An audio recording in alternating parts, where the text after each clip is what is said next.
Τώρα, εκείνο που προέχει και είναι πολύ σημαντικό είναι η αυριανή μεγάλη συμμετοχή του κόσμου στην πορεία που θα κάνουμε, την ειρηνική πορεία, το τονίζω, προς την ΕΚΟ.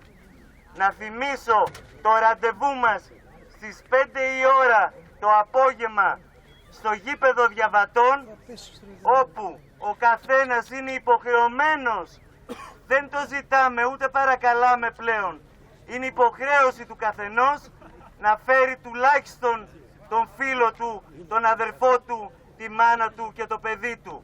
Ειρηνικά, το ξανατονίζω, όμορφα διεκδικούμε το δίκιο μας και δεν μας το χαρίζει κανείς.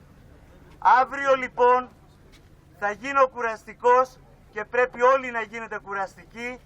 Η πορεία αυτή πρέπει να είναι μεγάλη, πρέπει να έχει παλμό, πρέπει να έχει συμμετοχή και ένα και μοναδικό σύνθημα.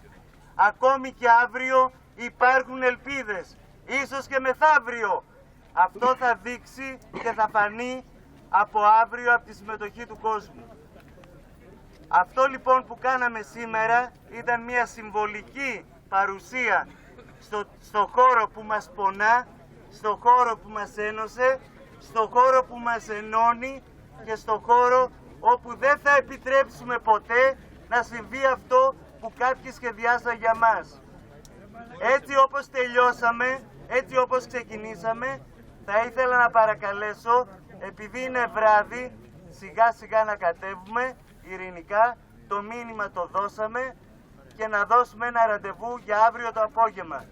Ένα μεγάλο χειροκρότημα σε όλο τον κόσμο που είναι κοντά μας.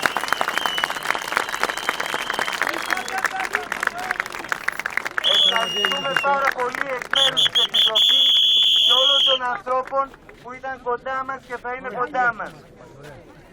Μείνετε ενωμένοι, έχουμε ένα κοινό σύνθημα, μια κοινή τοποθέτηση και ένα κοινό στόχο. Ευχαριστώ πολύ.